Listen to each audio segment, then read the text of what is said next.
Okay, so we've discovered our motivation, our love, our reasons, our why. We've set our goals accordingly.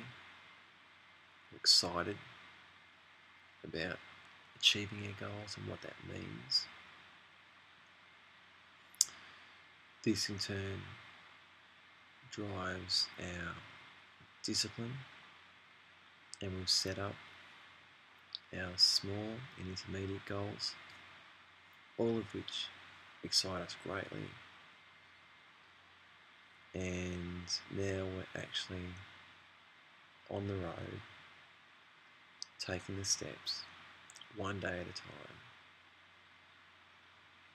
And if we are going to achieve those goals, we need to develop our discipline, and our discipline develops mental toughness. Now, mental toughness is what will allow you to survive when you get knocked down and when you do fail. And it's that mental toughness that will help you get up and get up faster than you did last time, and get back on the road quicker and take that next step quicker. And if you can develop that mental toughness, then you'll be back up just as soon as you've been knocked down. And it is definitely,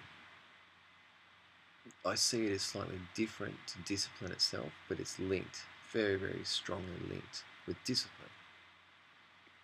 But mental toughness is, in my mind,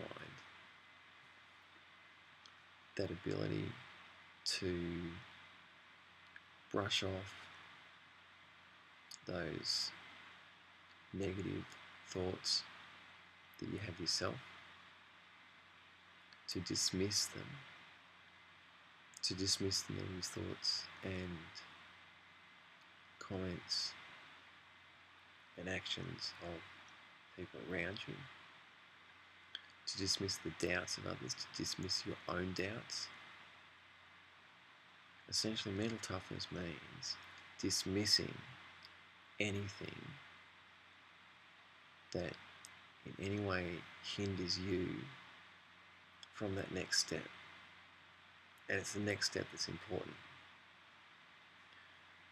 The goal, you can see the goal. You put your head up and you look at it from time to time. But if you concentrate all the time on looking at your goal, if you look down at your feet, you'll find you stop moving. So you can't concentrate on your long-term goal all the time. What you concentrate on the most, and in the next moment, is the next step. And once you achieve that step, then you think about the next step.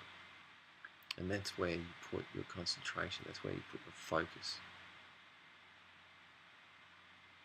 You look up as you're walking down that road, you look up and you look at your goal, and you do this to make sure that you're still on the right road, that you're still heading in the right direction.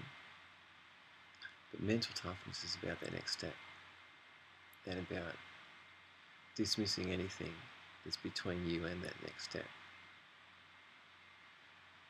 And it may take time to learn this, but as I say, if you get up and you do something every day, then you'll naturally start to develop this mental toughness. And this mental toughness goes from the big things, like making the big decisions, and sometimes they are what you may appear, you may think appears as negative decisions, but there are positive and negative decisions that are required in achieving any goal. And sometimes you need to let go of things to grab hold of something else. But mental toughness is that ability in the large things, but it's also the ability to set your alarm in the morning and get up at a specific time, and then doing what it is that you want to do, whether it's going for a walk or meditating for half an hour or doing some exercises, or sitting down at your desk and writing, or whatever it is. I have no idea what you want to achieve, but whatever it is, that's what mental toughness is. When the alarm goes off, instead of hitting snooze, getting up, that's mental toughness. If it's meditation, now I'm in the process of retraining myself to meditate. I used to consider myself, I guess, I don't like to think of meditation in terms of good and bad, but an experienced meditator, which means I was gaining quite a lot from my meditation, but I haven't really practiced it for a number of years now, and so I'm finding I have to start right back at the beginning, baby steps. Even holding my posture, I'm finding difficult at the moment. So I start off 10 minutes, 15 minutes, 20 minutes, half an hour. But the mental discipline, half an hour I'm finding reasonably difficult. Now, I could beat myself up and say, look what you've lost. But instead, I'm already looking back from when I started with just 10 minutes and 15 minutes, and I'm now doing half an hour, and I'm looking at what I've gained. But that's mental toughness. Dismissing all that negative stuff. Mental toughness, sitting there for that half an hour, doing the full half an hour. With half an hour is what I'm doing at the moment. And I have half an hour and half an hour. But mental toughness also, if I only have time for 15 minutes, then do that 15 minutes. Don't beat yourself up, feel guilty and go, oh, I've only got 15 minutes, it's not half an hour, I might as well not do it. Do the 15 minutes. Do what you can. That's what mental toughness is.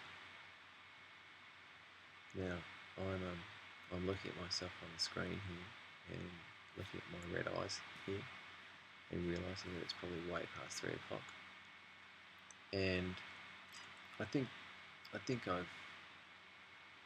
given enough here for a little while to think about.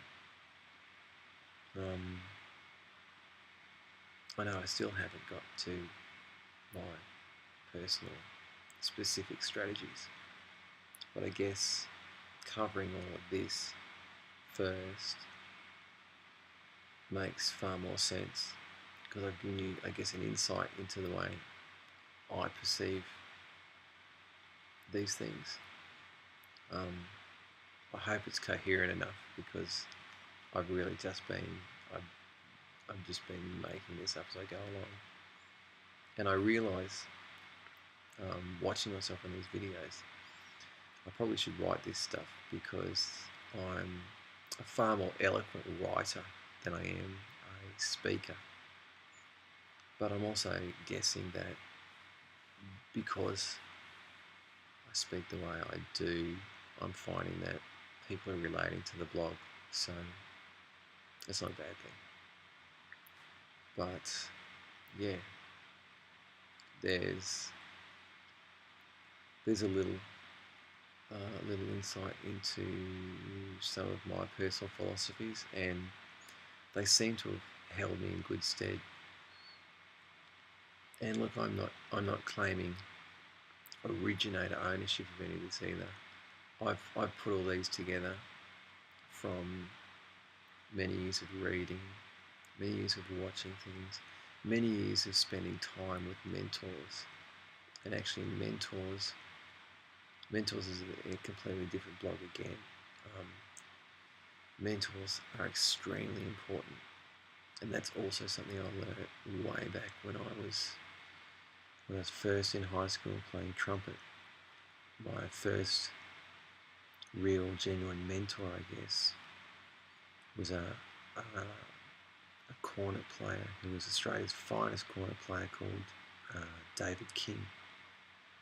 And David went on to conduct the Black Dyke Band in London, which is the world's foremost brass band. But back then, he was my first mentor, and I learnt very early the importance of mentors, and I've had many mentors through my life. And I'm always looking for people that can teach me things, people with knowledge that I want, need, require. And that is also a skill, to actually understand that you've always got something to learn. There's always somebody better than you at whatever it is that you do. And the way to improve is to seek them out, beg, borrow, or steal their knowledge. The best way is become friends and advance with the help of great, knowledgeable people. So I need to remind myself that I'll have a chat soon about mentors, because it's hugely important. But I'm probably going to go to bed now, so I'll sign off. And I hope somebody finds some of this useful.